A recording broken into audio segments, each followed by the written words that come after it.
Hello everyone, मैं नीलम ma'am आप सभी का स्वागत करती हूँ अपने इस यूट्यूब चैनल मेघलाल सर में। आज का वीडियो आप सबके लिए बहुत ही खास है, स्पेशली क्लास 7th के बच्चों के लिए। क्लास 7th के बच्चों को जिस चीज़ का बेसब्री से इंतजार था वो खत्म हो चुका है, क्योंकि आप सबका मंथली असेसमेंट सत्र 2021 से 22 फरवरी माह का आ चुका है। तो बच्चों, वीडियो को मिस ना करें, जल्दी से जल्दी आप सभी विषयों को ध्यानपूर्वक देखें और इसे याद भी कर लें। वीडियो बहुत ही इंपॉर्टेंट है बच्चों, इसलिए इसे आप ज़्यादा से ज़्यादा शेयर करें और जिन लोगों ने अभी तक सब्सक्राइब नहीं किया वो सब्सक्राइब बटन को टच करें और साथ में बेल आइकन को भी प्रेस करें, ताकि हमारा आने वाला हर वीडियो सबसे पहले आप तक पहुंचे। तो वीडियो को लंबा ना करते हुए बच्चों, चलिए स्टार्ट करते हैं हम लोग। झारखंड शैक्षिक अनुसंधान एवं प्रशिक्षण परिषद रांची मासिक मूल्यांकन मंथली असेसमेंट फरवरी माह का सत्र क्या है बच्चों? 2021 से 22 क्लास 7 का। और पूर्णांक आपका दिया रहेगा बच्चों 60 मार्क्स का। ठीक है, 60 नंबर का आपका एग्जाम होगा। सभी विषयों पर ध्यान दे दीजिए एक बार। हिंदी, इंग्लिश, गणित, विज्ञान, सामाजिक विज्ञान और संस्कृत। ठीक है बच्चों, तो चलिए हम लोग डायरेक्ट क्वेश्चन आंसर स्टार्ट करते हैं। फर्स्ट सब्जेक्ट जो है हमारा बच्चों वो है हिंदी। हिंदी में एक गद्यांश आपको दिया गया है। ठीक है, नीचे दिए गद्यांश को ध्यानपूर्वक पढ़िए और दिए गए प्रश्न संख्या 1 और 2 के उत्तर दीजिए। तो इस गद्यांश को बच्चों आप लोग पढ़ लीजिएगा। ठीक है, ये गद्यांश है आपका, इसे पढ़ लीजिएगा। हम लोग डायरेक्ट क्वेश्चन आंसर देखते हैं। क्वेश्चन में 1 देखिएगा बच्चों, इन वाक्यों को पढ़िए। कथन क है आपका, कैंप जाकर लेखिका प्रकृति से और ज़्यादा प्यार करने लगी। कथन ख है, लेखिका महंगे गहने और कपड़े को तुच्छ समझने लगी। कथन ग है, जीवन के प्रति लेखिका की सोच में परिवर्तन आया। आप बताइए गद्यांश के अनुसार कौन सा विकल्प सत्य है? ऑप्शन दिया है 4 बच्चों। ए में है कथन क सत्य है और शेष दोनों असत्य है। बी है कथन क असत्य है, शेष सत्य है। सी है तीनों कथन सत्य हैं और डी है तीनों कथन असत्य है। तो बच्चों इसका सही उत्तर हो जाएगा ऑप्शन नंबर सी, तीनों कथन सत्य है। ठीक है, नेक्स्ट क्वेश्चन देख लीजिए बच्चों। क्वेश्चन नंबर 2, आकर्षण का विलोम क्या है? ऑप्शंस है विकर्षण, बी है प्रदर्शन, सी है खिंचाव और डी है लगाव। तो विलोम पूछा है बच्चों। ठीक है, जैसे दिन का विलोम हो जाएगा रात, बूढ़ा का हो जाएगा जवान, उसी तरह आकर्षण का विलोम शब्द हो जाएगा ऑप्शन नंबर ए विकर्षण। ठीक है, नेक्स्ट क्वेश्चन की ओर बढ़ते हैं हम लोग। क्वेश्चन नंबर 3 है, द्वंद्व समास तथा अव्यय भाव समास के दो उदाहरण लिखिए। ठीक है, तो चलिए हम लोग इसका उदाहरण देखते हैं। तो बच्चों हम लोग देखेंगे अव्यय भाव। ठीक है, अव्यय भाव जिस समास में एक पद अव्यय होता है और दूसरा संज्ञा, उसे अव्यय भाव समास कहते हैं। और जैसे उदाहरण में आप लोग लिख लीजिएगा, प्रति जोड़ दिन। ठीक है, प्रति जोड़ दिन प्रतिदिन हो गया। यथा जोड़ शक्ति यथाशक्ति हो गया। ठीक है, तो इसे आप लोग लिख लीजिएगा। नेक्स्ट हम लोग देखते हैं द्वंद्व समास। जिस समास के दोनों पद संज्ञा हो और दोनों प्रधान हो वह द्वंद्व समास होता है। जैसे विशेष, इस समास में और तथा या आदि का लोप होता है। ठीक है, इस समास में और तथा या आदि का लोप होता है। ठीक है, जैसे माता और पिता, माता पिता हो गया। राजा और रानी, राजा रानी हो गया। तो देख रहे हैं माता और पिता दोनों क्या है बच्चों? संज्ञा है। ठीक है, और इसमें और का लोप हो जाता है और बीच में डैश आ जाता है। ठीक है, माता पिता राजा रानी, तो ये सारे क्या हो गए? द्वंद्व समास हो गए। तो दोनों उदाहरण आप लोग लिख लीजिएगा। हम लोग बढ़ते हैं अगले क्वेश्चन की ओर। नेक्स्ट क्वेश्चन है क्वेश्चन नंबर 4, तुम कल्पना करो। कविता में नवीन कल्पना करो से कवि का क्या तात्पर्य है? तो चलिए बच्चों इसका उत्तर देखते हैं हम लोग। इसका उत्तर होगा बच्चों, कविता में नवीन कल्पना करो से यह तात्पर्य है कि समाज की तमाम नीतियां और मनुष्य के अतीत रीतियां परंपराएं आदि पुरानी पड़ गई हैं, जिससे समाज का विकास रुक सा गया है। अतः नवीन कल्पना करके नए नियम, रीति रिवाज आदि बनाए जाएं, ताकि समाज शीघ्रतापूर्वक विकास के पथ पर अग्रसर हो। तो आंसर को लिख लीजिएगा बच्चों आप लोग। वीडियो पॉज करके हम लोग बढ़ते हैं अगले क्वेश्चन की ओर। नेक्स्ट क्वेश्चन है क्वेश्चन नंबर 5, निम्नलिखित पंक्तियों का अर्थ स्पष्ट करें। तो आप लोग इस पोयम को बच्चों पढ़ लीजिएगा। ये पोयम यहाँ पे लिखा हुआ है, पोयम के कुछ लाइन है। अब घिस गई समाज की तमाम नीतियाँ, तो इसे आप लोग पढ़ लीजिएगा। हम लोग डायरेक्ट इसका आंसर देखते हैं। ठीक है, तो बच्चों इसका उत्तर देखिएगा।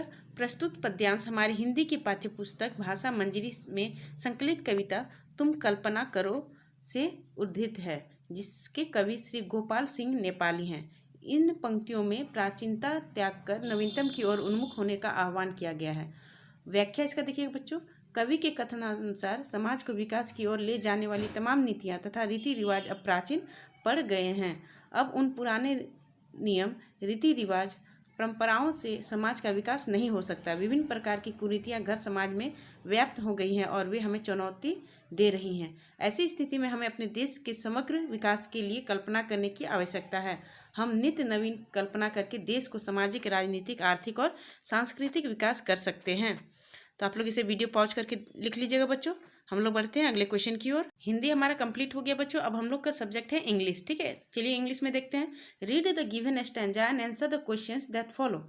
यहाँ पे बच्चों ये आप लोग देखिएगा 4 लाइन दिया हुआ है किसी पोएम का, उस पोएम से रिलेटेड नीचे क्वेश्चन है। ठीक है, तो चलिए हम लोग क्वेश्चन को सॉल्व करते हैं।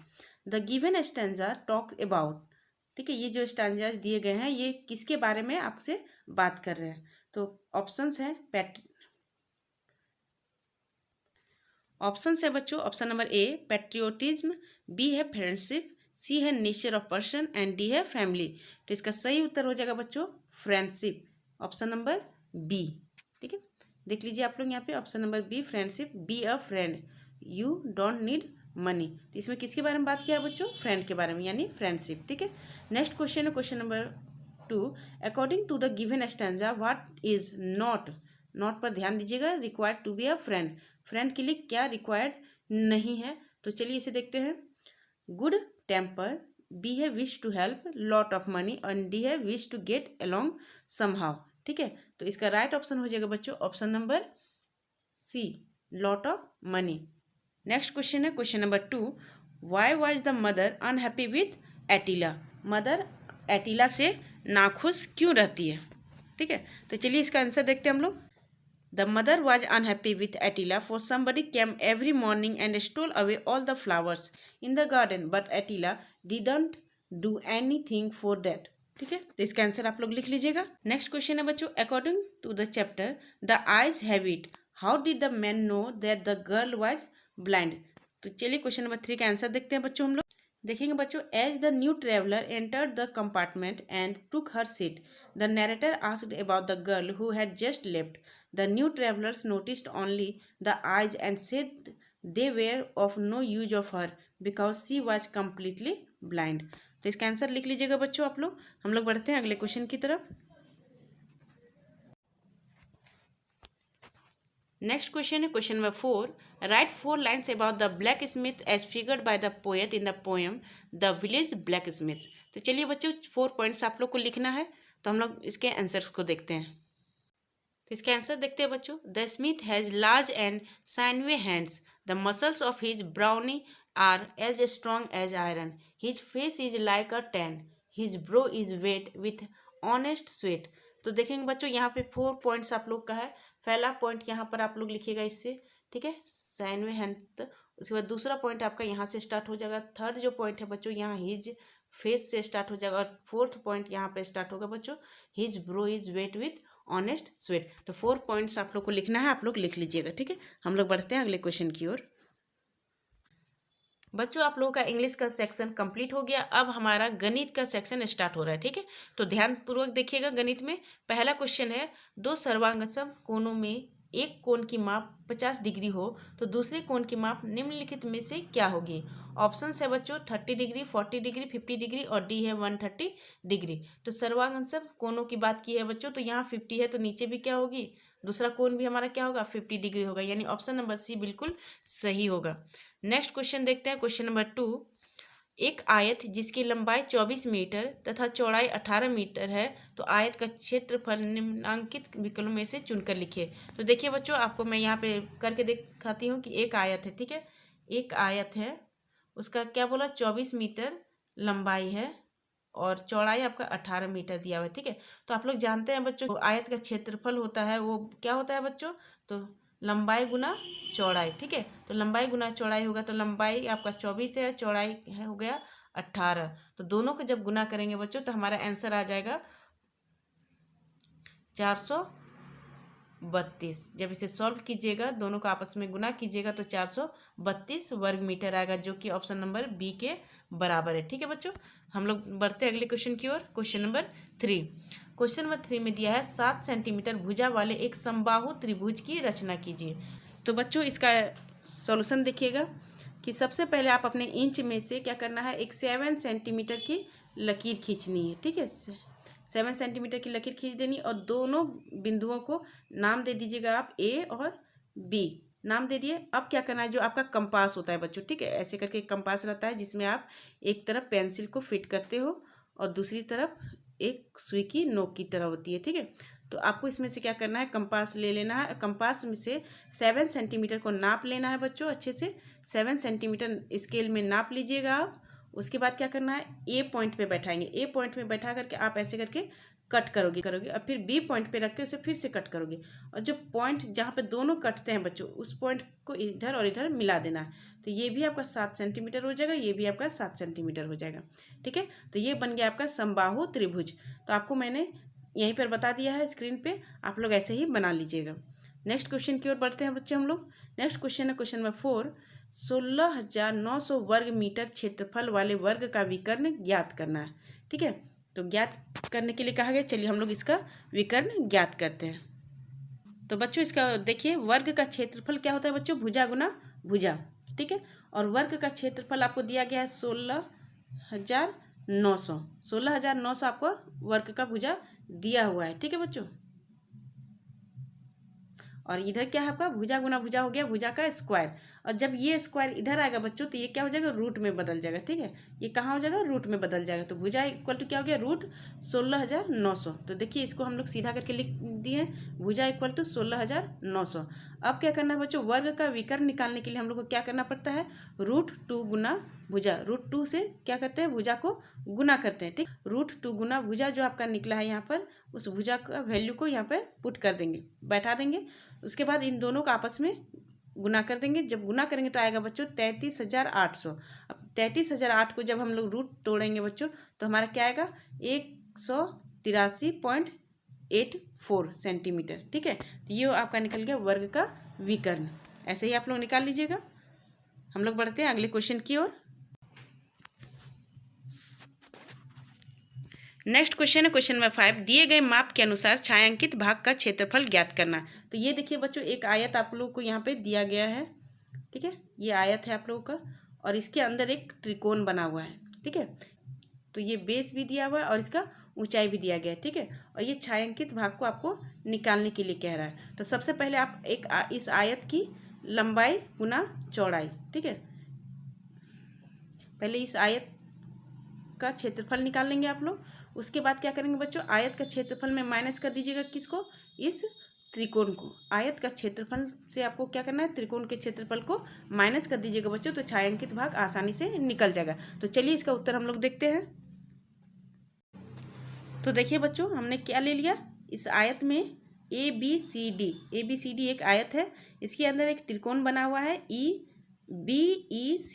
ठीक है, बी या फिर बोलिए BCE, कोई भी बोलिए, एक त्रिकोण है। ठीक है, तो हम लोग क्या करेंगे, सबसे पहले लेंगे छायांकित भाग का क्षेत्रफल निकालने के लिए क्या करेंगे, ABCD जो आयत है उसका क्षेत्रफल माइनस क्या करेंगे, ट्रायंगल BCE का क्षेत्रफल को माइनस कर देंगे। तो आयत का क्षेत्रफल क्या होता है बच्चों, आप लोग को अच्छे से मालूम है, लंबाई गुना चौड़ाई। ठीक है, लंबाई गुना चौड़ाई करेंगे तो BC गुने EF हो गया बच्चों।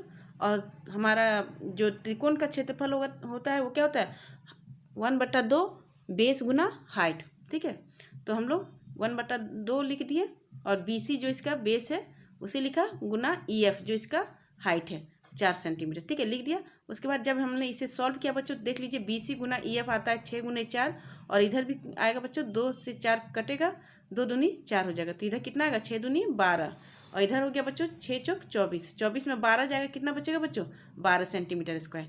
ठीक है, यानी कि जो छायांकित भाग है बच्चों वो 12 सेंटीमीटर स्क्वायर है। आप लोग देख लीजिएगा। तो बच्चों हमारा गणित का सेक्शन कंप्लीट हो गया। अब हमारा विज्ञान का सेक्शन स्टार्ट हो गया है। तो हम लोग विज्ञान में क्वेश्चन नंबर 1 को देखेंगे। क्वेश्चन नंबर 1 है, रेशम उद्योग के कारीगरों के द्वारा एंथ्रेक्स रोग के जीवाणुओं द्वारा संक्रमित होकर शॉर्टर्स नामक बीमारी का शिकार होना तथा इस प्रकार के जोखिमों को झेलना क्या कहलाता है। ऑप्शन दिया हुआ है आर्थिक संकट, बी है मानवीय संकट, सी है व्यावसायिक संकट और डी है शारीरिक बीमारी। इसका सही उत्तर हो जाएगा बच्चों ऑप्शन नंबर डी, शारीरिक बीमारी। क्वेश्चन नंबर 2 है, वाहित मल द्रव्य रूपी अपशिष्ट पदार्थ होता है जो ब्लैंक और ब्लैंक को प्रदूषित कर देता है। ऑप्शंस देखेंगे, हवा और पानी, बी है जल और मिट्टी, सी है शौचालय और सेप्टिक टैंक, और डी है मल उपचार संयंत्र। तो इसका सही उत्तर हो जाएगा बच्चों ऑप्शन नंबर बी, बिल्कुल सही उत्तर होगा इसका। नेक्स्ट देखेंगे, नेक्स्ट क्वेश्चन है क्वेश्चन नंबर 3, ऊन को संसाधित करने के विभिन्न चरणों को उनके सही क्रम में लिखिए। तो चलिए बच्चों इसको हम लोग देखते हैं क्वेश्चन नंबर 3 का उत्तर। तो आप देखेंगे बच्चों आंसर इसका, ऊन के संसाधन के विभिन्न चरणों के क्रम नियम प्रकार से हैं। ठीक है, ऊन कटाई, अभिमार्जन, छटाई, रंगाई और धागों को लपेटना। ठीक है, तो इसकी पहला है बच्चों ऊन कटाई। ऊन कटाई में क्या होता है बच्चों, भेड़ों की बालों सहित त्वचा की पतली परत उतारने की विधि को उनकी कटाई कहते हैं। उसके बाद हो गया बच्चों अभिमार्जन। अभिमार्जन में होता है बच्चों त्वचा सहित बालों में से पानी द्वारा चिकनाई, धूल और गर्त निकालने की क्रिया को अभिमार्जन कहते हैं। नेक्स्ट है बच्चों छटाई। छटाई में हो गया विभिन्न गठन वाले बालों को छांटना या अलग करना छटाई कहलाती है। ठीक है बच्चों, नेक्स्ट क्वेश्चन है क्वेश्चन नंबर 4, पेट्रोल, डीजल आदि जैसे तेल एवं वसा को नाली में क्यों नहीं बहाना चाहिए, समझाइए। तो चलिए बच्चों इसका उत्तर देखते हैं हम लोग। तेल और वसाओं को नाली में नहीं बहाना चाहिए क्योंकि तेल तथा वसा जमकर ठोस बन जाने से पाइप तथा नालियों को बंद कर देते हैं। खुली नालियों में तेल मिट्टी के कणों को जकड़ लेते हैं और वे मिट्टी के छिद्रों को अवरुद्ध करते हैं, जिससे नाली में उनकी पानी छानने की शक्ति कम हो जाती है। तो इसका उत्तर लिख लीजिएगा बच्चों। नेक्स्ट क्वेश्चन है क्वेश्चन नंबर 5, बड़े पैमाने पर अपशिष्ट जल का उपचार करने के विभिन्न चरणों का वर्णन करें। तो चलिए बच्चों अपशिष्ट जल का उपचार करने का जो चरण है उसे हम लोग देखते हैं। तो बच्चों अपशिष्ट जल उपचार के तरीके के चरण दर चरण प्रक्रिया निम्नलिखित है। पहला है अपशिष्ट जल संग्रह। अपशिष्ट जल उपचार प्रक्रिया में यह पहला कदम है। संग्रह प्रणाली को न्यायपालिका प्रशासन, घर मालिकों के साथ साथ व्यापार मालिकों द्वारा यह सुनिश्चित करने के लिए रखा जाता है सभी अपशिष्ट जल एकत्रित हो जाएं और केंद्रीय बिंदु पर निर्देशित किया जाए। इस पानी को भूमिगत जल निकासी प्रणालियों का उपयोग करके या व्यापार लोगों द्वारा संचालित और निकास ट्रैक का उपयोग करके उपचार संयंत्र में निर्देशित किया जाता है। हालांकि अपशिष्ट जल का परिवहन स्वच्छ स्थितियों के तहत किया जाना चाहिए। पाइप या पटरियों को रिसाव सबूत होना चाहिए और थकाऊ सेवाओं की पेशकश करने वाले लोगों को सुरक्षात्मक कपड़े पहनने चाहिए। दूसरा है बच्चों गंध नियंत्रण। गंध नियंत्रण में क्या होता है, उपचार संयंत्र में गंध नियंत्रण बहुत महत्वपूर्ण है। अपशिष्ट जल में बहुत सारे गंदे पदार्थ होते हैं जो समय के साथ एक गंध का कारण बनते हैं। इस सुनिश्चित करने के लिए कि आसपास के क्षेत्र गंध की गंध से मुक्त है, उपचार संयंत्र में गंध उपचार प्रक्रिया शुरू की जाती है। गंध की गंध उत्पादक तत्वों को बेअसर करने के लिए सभी गंध स्रोतों को रसायनों का उपयोग करके निहित किया जाता है। यह पहली अपशिष्ट जल उपचार संयंत्र प्रक्रिया है और यह बहुत महत्वपूर्ण है। तीसरा है बच्चों स्क्रीनिंग। अपशिष्ट जल उपचार प्रक्रिया में यह अगला कदम है। स्क्रीनिंग में बड़ी वस्तुओं को हटाने का उदाहरण शामिल है। उदाहरण के लिए नापियाँ, कपास की कलियाँ, plastic, diaper, rag, sanitary item, नापियाँ, चेहरे की पोंछें, टूटी हुई बोतलें या बोतल टॉप जो एक तरफ या किसी अन्य उपकरण को नुकसान पहुंचा सकती है। इस चरण का पालन करने में विफलता निरंतर मशीन और उपकरण की समस्याओं में परिणाम। विशेष रूप से डिजाइन किए गए उपकरण का उपयोग ग्रिड से छुटकारा पाने के लिए किया जाता है, जिसे आमतौर पर वर्षा जल द्वारा सीवर लाइनों में धोया जाता है। अपशिष्ट जल से हटाए गए ठोस कचरे को लैंडफिल में ले जाया जाता है और इसका निपटारा किया जाता है। नेक्स्ट जो उपचार है बच्चों वो है पॉइंट नंबर 4। जो नेक्स्ट उपचार है बच्चों वो है 4 प्राथमिक उपचार। इस प्रक्रिया में अपशिष्ट जल से मैक्रोबायोटिक ठोस पदार्थ को अलग करना शामिल है। टैंक की सतह पर व्यवस्थित ठोस पदार्थ के लिए अपशिष्ट जल को बड़े टैंकों में डालने से प्राथमिक उपचार किया जाता है। कीचड़, ठोस कचरे या टैंक की सतह पर बसते हैं। बड़े स्क्रैपर्स द्वारा हटाए दिए जाते हैं और बेलनाकार टैंक के केंद्र में धकेल जाते हैं और बाद में आगे के उपचार के लिए टैंक से बाहर निकल जाते हैं। शेष पानी को माध्यमिक उपचार के लिए पंप किया जाता है। नेक्स्ट बच्चों माध्यमिक उपचार। सक्रिय कीचड़ प्रक्रिया के रूप में भी जाना जाता है। माध्यमिक उपचार चरण में अपशिष्ट जल को बीज कीचड़ जोड़ना शामिल है ताकि यह सुनिश्चित किया जा सके कि आगे टूट गया है। वायु को पहले बड़े वायुयान टैंक में पंप किया जाता है जो अपशिष्ट जल को बीज कीचड़ के साथ मिलाता है, जो मूल रूप से छोटी मात्रा में कीचड़ होता है, जो बैक्टीरिया के विकास को ईंधन देता है और जो ऑक्सीजन का उपयोग करता है और शेष कार्बनिक पदार्थ का उपयोग करने वाले अन्य छोटे सूक्ष्म जीवों के विकास को ईंधन देता है। यह प्रक्रिया विशाल कणों के नीचे स्थित बड़े कणों के उत्पादन की ओर ले जाती है। अपशिष्ट जल 3 से 6 घंटे की अवधि के लिए बड़े टैंक के माध्यम से गुजरता है। दूसरा जो क्वेश्चन है, संश्लेषित रेशों से बने वस्त्र का लागत मूल्य रेशमी वस्त्रों के मूल्य की तुलना में कम क्यों होता है, वर्णन करें। तो चलिए इसका भी उत्तर हम लोग देख लेते हैं ताकि आपको आसानी हो कि ये आप किसके आंसर को लिखेंगे। ठीक है, आप कौन से क्वेश्चन का तैयारी करके जाओ, ये आप पे डिपेंड होगा। तो चलिए इसका आंसर देखते हैं हम लोग। तो बच्चों इसका आंसर है, रेशम कीट कोकून को घुमाते हैं जिसे रेशम उत्पादक अंततः सुलझाते हैं और धागा बनाने के लिए जुड़ते हैं। पॉलिस्टर जैसे सिंथेटिक कपड़ों के आने से रेशम उत्पादन की लागत बढ़ गई है। संश्लेषित रेशे अद्वितीय गुणधर्मों वाले होते हैं जो इन्हें परिधान सामग्री हेतु लोकप्रिय बनाते हैं। ये शीघ्र सूखते हैं, अधिक चलाऊ कम होते हैं, कम महंगे, आसानी से उपलब्ध और रख रखाव में सुविधाजनक है। इसलिए संश्लेषित रेशों से बने वस्त्र का लागत मूल्य रेशमी वस्त्रों के मूल्य की तुलना में कम होता है। ठीक है बच्चों, तो आप लोग इसका आंसर लिख लीजिएगा। हम लोग अगले क्वेश्चन की ओर बढ़ते हैं। तो बच्चों हमारा विज्ञान का सेक्शन कंप्लीट हो गया है। अब हम लोग सामाजिक विज्ञान को देखेंगे। सामाजिक विज्ञान में पहला प्रश्न है बच्चों, यदि कोई व्यक्ति सोशल नेटवर्किंग वेबसाइटों और ईमेल के जरिए बच्चों और महिलाओं को तंग करने धमकाने की कोशिश करता है तो उसे किस धारा के तहत दंडित किया जा सकता है। ऑप्शन है आईटी संशोधन अधिनियम 2009 की धारा 66A, बी है आईटी संशोधन अधिनियम 2009 की धारा 67A, सी है आईटी संशोधन अधिनियम 2009 की धारा 68, या है डी आईटी संशोधन अधिनियम 2009 की धारा 69A। तो इसका सही उत्तर हो जाएगा बच्चों ऑप्शन नंबर ए, आईटी संशोधन अधिनियम 2009 की धारा 66A। नेक्स्ट क्वेश्चन है क्वेश्चन नंबर 2, विश्व पर्यावरण दिवस कब मनाया जाता है। ऑप्शन ए है 5 जून, बी है 5 जुलाई, सी है 13 अगस्त और डी है 10 अक्टूबर, और ऑप्शन नंबर डी है 10 अक्टूबर। तो इसका सही उत्तर हो जाएगा बच्चों ऑप्शन नंबर ए, 5 जून। 5 जून का हमारा विश्व पर्यावरण दिवस मनाया जाता है। क्वेश्चन नंबर 3 देखेंगे बच्चों, किसी भी देश के इतिहास की जानकारी के लिए वहाँ की भौगोलिक परिस्थितियों को जानना आवश्यक है। भौगोलिक जानकारी का एक सशक्त माध्यम किसे माना जाता है। ऑप्शन ए है ग्लोब, बी है मानचित्र, सी है नजरी नक्शा और डी है रेखा चित्र। तो इसका सही उत्तर हो जाएगा बच्चों ऑप्शन नंबर ए, ग्लोब। नेक्स्ट क्वेश्चन है बच्चों क्वेश्चन नंबर 4। क्वेश्चन नंबर 4 में कह रहा है जैव मंडल किसे कहते हैं, उदाहरण सहित बताइए। तो जैव मंडल को अब हम लोग उदाहरण सहित समझते हैं। चलिए इसके आंसर को देखते हैं हम लोग। तो बच्चों हम लोग देखते हैं जैव मंडल जो है वो पृथ्वी के उस परिवेश को कहा जाता है जहाँ पर जीवन के पाए जाने की संभावना हो, अर्थात पृथ्वी के धरातल से लेकर बहिर्मंडल वातावरण को जैव मंडल कहा जाता है। जैव मंडल के मुख्य रूप से 3 मंडल सम्मिलित होते हैं, स्थल मंडल, वायुमंडल और जन मंडल। ठीक है। नेक्स्ट क्वेश्चन है बच्चों क्वेश्चन नंबर 5, मध्यकाल के ऐतिहासिक स्रोत को उदाहरण सहित बताइए। तो चलिए इसका उत्तर देखते हैं बच्चों हम लोग। तो इसका उत्तर देखिएगा बच्चों, मध्यकालीन इतिहास के विभिन्न स्रोतों में से पुरातात्विक स्रोत महत्वपूर्ण है क्योंकि पुरातात्विक स्रोत में सिक्के, स्थापत्य, भवन निर्माण कला इत्यादि आते हैं। इस काल में कई स्मारकों का निर्माण हुआ।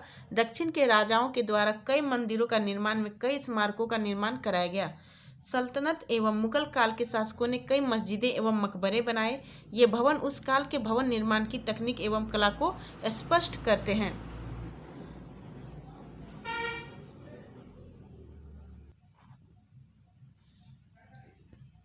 इनमें से अधिकांश आज भी हमारे धरोहर के रूप में मौजूद है। इस कला विधि में कई शासकों ने अपने अपने सिक्के चलाए। ये सिक्के सोना, चांदी या कांसे के थे जिसमें उस शासक के साम्राज्य की आर्थिक स्थिति का पता चलता है। सिक्कों में शासक राज चिन्ह या अपना नाम उत्कीर्ण करवाते थे। अगला प्रश्न है बच्चों प्रश्न संख्या 6, आपने लोगों के द्वारा बच्चों को मानसिक या शारीरिक रूप से प्रताड़ित करते देखा या सुना होगा। इस प्रकार के अमान्य व्यवहार को उदाहरण सहित बताइए। तो चलिए बच्चों इसका आंसर देखते हैं। उत्तर होगा बच्चों, बच्चे निश्चल होते हैं, उनके व्यवहार में भी निश्चलता दिखाई देती है, परंतु समाज में कुछ विकृत प्रवृत्ति के लोग कभी कभी उनके साथ अमानवीय बर्ताव करते हैं। परंतु उत्तर देखेंगे बच्चों, बच्चे निश्चल होते हैं, उनके व्यवहार में भी निश्चलता दिखाई देती है, परंतु समाज में कुछ विकृत प्रवृत्ति के लोग कभी कभी उनके साथ अमानवीय बर्ताव भी करते हैं, जिससे बच्चों पर बुरा प्रभाव पड़ता है। ऐसे विकृत प्रवृत्ति के लोगों के अमानवीय व्यवहार की शुरुआत स्पर्श से ही होती है, अतः बच्चों को अच्छे एवं बुरे स्पर्श का ज्ञान होना चाहिए, अति आवश्यक है, ताकि वे बाल पोषण से बच सके। नेक्स्ट क्वेश्चन को देखते हैं बच्चों। तो बच्चों, हमारा सोशल साइंस मतलब सामाजिक विज्ञान कंप्लीट हो चुका है। अब हम लोग बढ़ेंगे संस्कृत की ओर। देखिए, संस्कृत का जो पहला दिया हुआ है वो एक गद्यांश है, ठीक है। अधोलिखितम गद्यांशम पठित्वा तथा धारितान प्रश्नान उत्तरत। तो ये गद्यांश दिया हुआ है बच्चों, आप लोग ध्यानपूर्वक पढ़ लीजिएगा। हम लोग डायरेक्ट एक क्वेश्चंस को देखते हैं। प्रश्न 1 है बच्चों, पिता इति पदस्य पर्याय पदम गद्यांशे किम अस्ति। ऑप्शंस है जनकः, ततः, व्याघ्र, गृहम। तो देखिए बच्चों, 4 ऑप्शंस दिए गए हैं इसमें, तो इसमें कौन सा सही उत्तर होगा। तो इसका सही उत्तर हो जाएगा बच्चों, पिता का पर्यायवाची शब्द क्या हो जाएगा बच्चों, जनकः, ठीक है। ऑप्शन नंबर ए इसका बिल्कुल सही होगा।